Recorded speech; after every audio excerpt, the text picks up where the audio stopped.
हमारे समाज की परंपराओं से अगर कोई खिलवाड़ करता है तो मेरा खून खौल उठता है। क्या आप लोगों का खून नहीं खौलता? क्या आप लोग इस समाज में नहीं रहते? क्या इस समाज की परंपराओं से आपका कोई लेना देना नहीं? लेना देना है? मतलब है। मतलब है। मतलब है।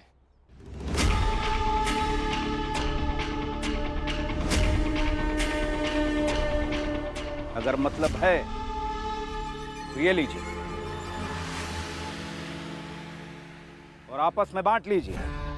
आपके ही पैसे हैं ये। और जाइए, जो मन में आए वो खाइए पीजिए और जाओ एक झुंड तैयार करो ताकि लोगों को लगने लगे कि ग्वालियर की परंपराओं का नाश होने वाला है। ग्वालियर के हर दरवाजे पर जाकर कहो कि कल ग्वालियर का भविष्य तय होगा। उनसे कहो कि हमारे समाज के कुछ लोग, खास तौर से अटल और उसका परिवार, हमारे समाज की लड़कियों के लिए कानून और कायदे बदलना चाहते हैं। उनसे कहो कि अगर हम सब मिलकर लड़ेंगे, उनके अंदर जोश, आक्रोश पैदा करो, गुस्सा पैदा करो, तो ये सब रुक सकता है। कोई अटल हमारे समाज को नहीं बदल सकता। जाओ और जाकर तैयारी करो। हाँ हाँ तोमर साहब, इस बार तैयारी में हम अपनी जान लगा देंगे। वो 7 साल का अटल हमारी परंपराओं को, हमारे रीति रिवाजों को कैसे बदल सकता है? अगर ऐसा होता है तो तू है हम पर, तू है। और कोई कसर नहीं छोड़ेंगे। इस बार उसको पता चलेगा हमारी और समाज की ताकत क्या होती है। ताकत ही तो नहीं है उसके पास। ताकत नहीं है उसके पास। हाँ, लेकिन तर्क की ताकत है। इसलिए कह रही हूं, बहुत अच्छे से तैयारी कीजिए, क्योंकि वहां तर्क करने की तैयारी बहुत जोरों से चल रही है। तो आप भी इतनी तैयारी करो, इतनी तैयारी करो कि भीड़ के शोर में उसकी तर्क की आवाज तबाह हो जाए और ये तबाही निर्णायक हो। करेंगे, हम करेंगे। अब जाओ और तैयारी करो। चलो चलो।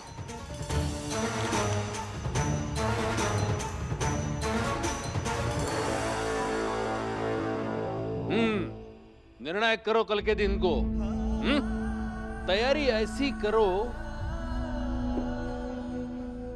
कि कल सुबह ग्वालियर का सूरज नई रोशनी लेकर आएगा।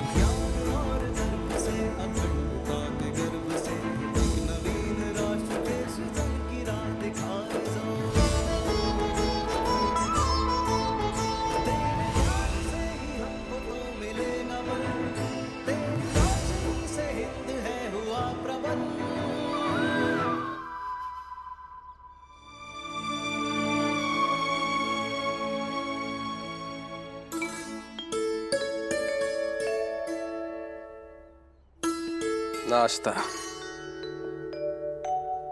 बाबूजी, आपको कैसे पता चला कि मैं यहाँ पे हूँ? हाँ किशन, तुम्हें कैसे पता चला कि हम लोग यहाँ पे हैं?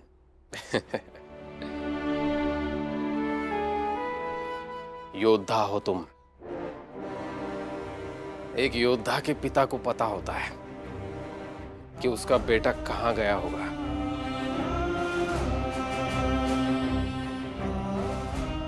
अपने हथियारों को धार लगाने के लिए,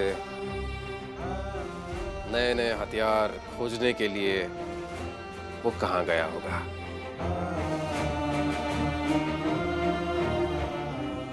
चलो अब नाश्ता कर लो। नहीं बाबूजी, मुझे नाश्ता करने में समय बर्बाद नहीं करना। मैं पढ़ूंगा, क्योंकि बहुत लोग मुझसे उम्मीद लगाकर बैठे हैं। किशन, चाहे तो एक बाप अपने बेटे को खाना खिला सकता है, तो उसकी तैयारी भी होगी और खा भी लेगा। खिलाओ। जी बाबूजी, ये आपके लिए। खिला दो।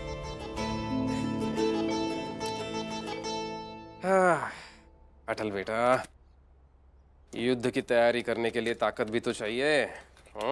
बाबूजी रहने दीजिए ना। क्यों रहने दो? दादाजी ने क्या कहा? मैं तुम्हें खिलाऊंगा। तुम अपना काम करो, मैं अपना काम करूंगा। अब कुछ मत बोलना। रुको।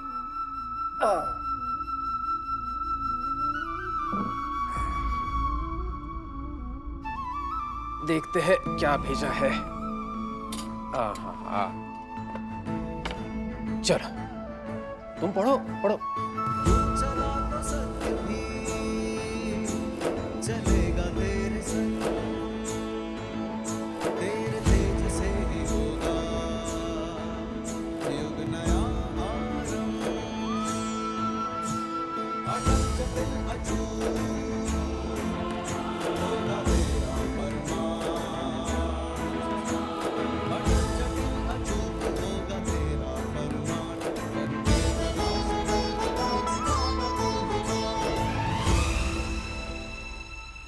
अटल, अटल, अटल। तोमर चाचा और उनके लोग घूम घूम कर लोगों को इकट्ठा कर रहे हैं, और वो सारे लोग कल सुबह पंचायत में आने वाले हैं।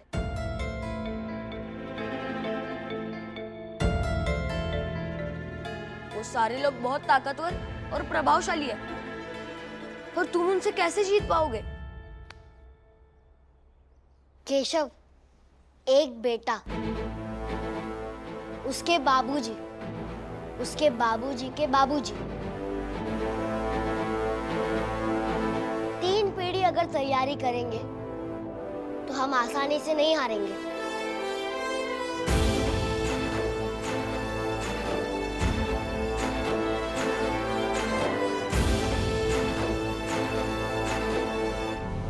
आइए बुआ जी, बैठिए। नहीं, मैं इधर ही ठीक हूँ। अरे बैठिए।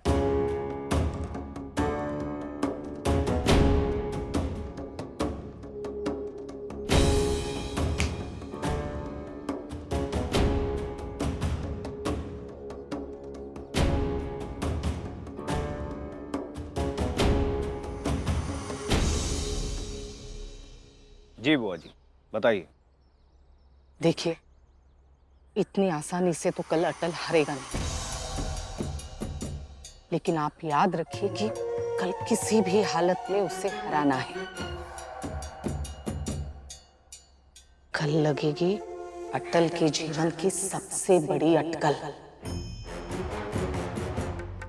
जी बुआ जी, अगर कल अटल हार जाता है तो उसके हौसले पस्त हो जाएंगे और फिर वो जीवन भर किसी के रास्ते की अड़चन नहीं बन पाएगा। घर में चाहे जितनी नौटंकियां कर ले, लेकिन सामाजिक तौर पर वो कभी उबर नहीं पाएगा बुआ जी। घर में नौटंकी करेगा अटल? अब हर जगह बस मैं ही मैं हूं। मैं ही हवा हूं, मैं ही सांस हूं और मैं ही नाक हूं। लेकिन एक बात है, इसी समाज ने उसकी हिम्मत बढ़ाई है। जितनी जल्दी हम उसकी हिम्मत कुचल देंगे उतना अच्छा होगा, नहीं तो यही बढ़ती हिम्मत फल फूल के क्रांति का बीज बन जाएगी।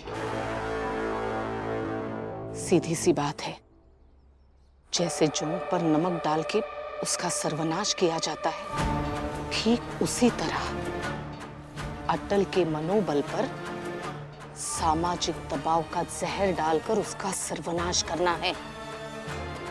बुआ जी, हमने हमेशा यही कोशिश की, लेकिन हर बार हार गए।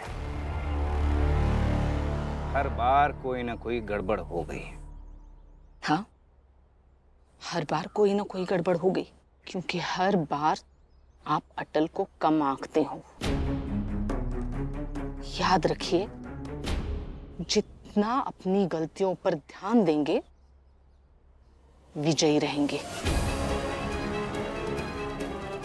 इसीलिए तो मैं इतनी मेहनत कर रही हूं। कल सुबह किसी भी हाल में अटल को हराना है।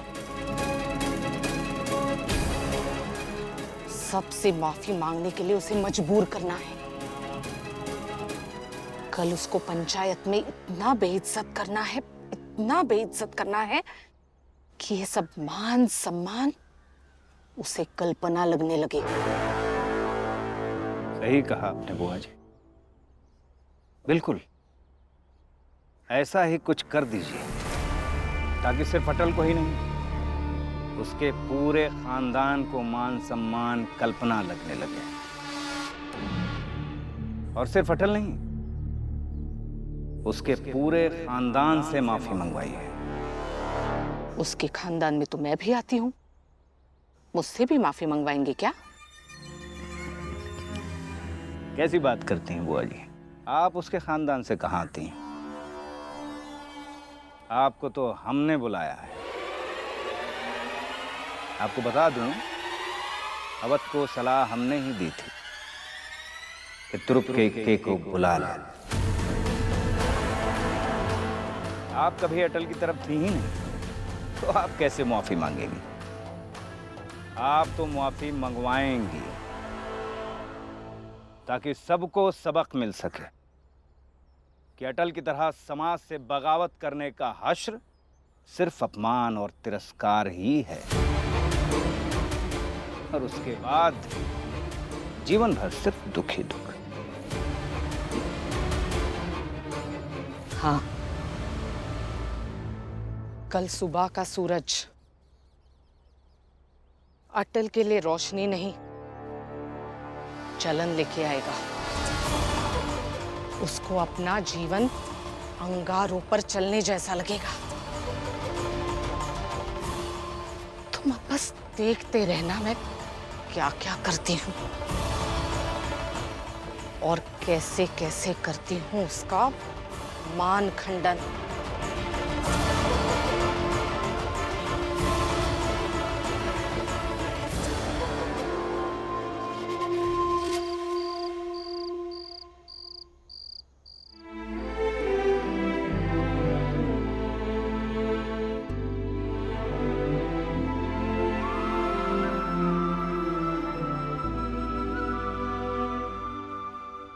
चिंता मत करो, क्योंकि क्या होगा ये हम में से किसी के हाथ में नहीं है। उसके लिए तो कल की प्रतीक्षा ही करनी पड़ेगी, है ना?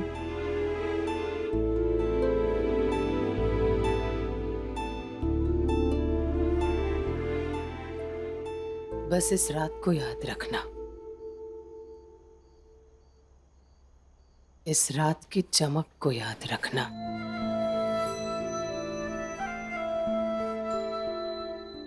तुम्हें पता है, इंसान के जीवन में ऐसे निर्णायक रातें बहुत कम बार आती है। समाज के लिए ऐसी निर्णायक रातें कई वर्षों में एक बार आती है, और औरत के लिए तो ऐसे निर्णायक रातें कई कई कई वर्षों में एक बार आती है।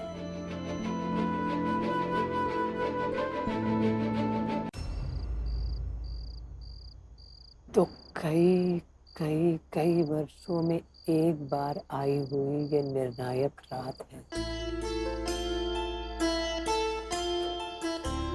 कल सुबह नतीजा चाहे जो भी निकले, एक बात के लिए तुम हमेशा गर्व करना कि तुम हिम्मत दिखा के घर से बाहर निकली थी। वो सारे बंधन तोड़कर निकली थी जो तुमसे तुम्हारे जीने का हक छीन लेना चाहते थे।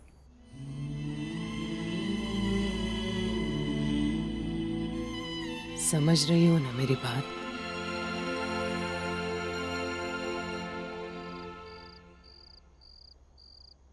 नीयत अच्छी है अटल की, तो उसकी नियति भी अच्छी होनी चाहिए।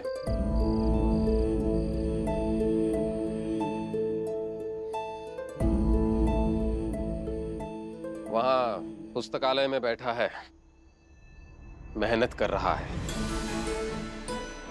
मेहनत करने से बड़ी बड़ी मुश्किलों के पत्थर भी मोम बन जाते हैं।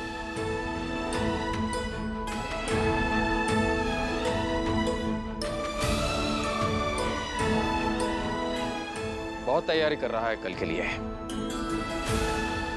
हर सवाल का, तर्क का, बंदिश का, रूढ़िवादी सोच का जवाब होगा उसके पास।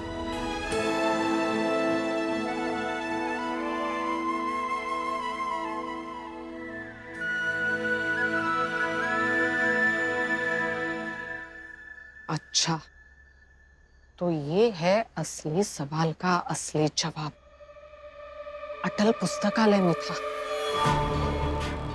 ठीक है, मैं अभी जाकर तोमर को बता देती हूँ अटल की तैयारियों का सच।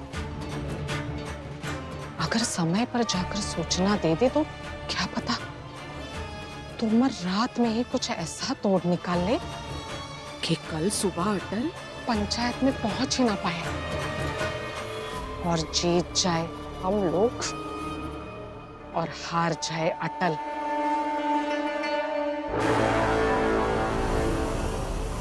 तुम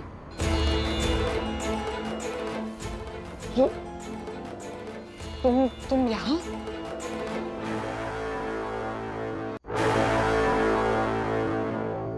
मैं यहाँ से देख रही थी उन लोगों को और सोच रही थी कि आगे क्या होगा।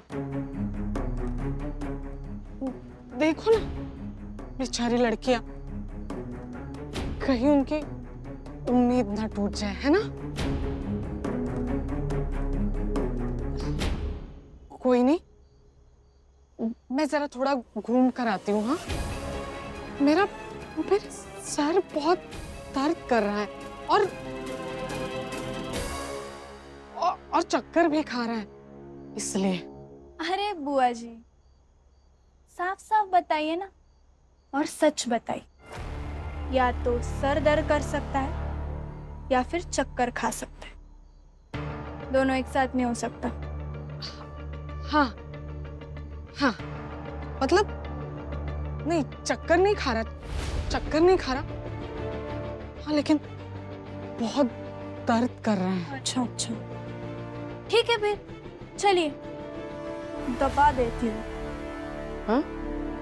सर, आपका सर दबा देती हूँ। हाँ, अरे नहीं, उसकी कोई जरूरत नहीं है। वो क्या है ना कि बचपन से मेरे साथ ये ऐसा होता आ रहा है। अचानक सर दर्द करने लगता है और फिर उसका इलाज भी वही है कि थोड़ा घूम कर आ जाओ, फिर चुटकियों में दर्द गायब। अच्छा बुआ जी, हाँ, ऐसा है कि आप जो अभी अपने दबे दबे जुबान में कह रही थी ना, वो मैंने कायदे से सुन लिया है, क्योंकि बचपन से ही मुझे छिपकली की आवाज सुनने का अभ्यास हो रहा है। और आप भी बिल्कुल उसी की तरह हैं, कहीं भी किसी भी मामले में छिपक जाते, छिपकली की तरह। विमला, और अगर खतरा नजर आए तो दुश्मन को भटकाने के लिए अपनी पूंछ छोड़ के भाग जाते। तो ज्यादा तेज मत बनिए, छिपकली की तरह, और चुपचाप चलिए। देखो तुम कुछ भी बोले जा रही हो। अरे बुआ जी, मैं तो बस यही कह रही हूँ कि मैं आज आपके साथ ही रहूंगी, आपके साथ ही सोऊंगी, ताकि आप घर की खबर बाहर दुश्मन तक ना पहुंचा दें। मैं ऐसा कुछ नहीं करने बुआ वाली जी, चलिए।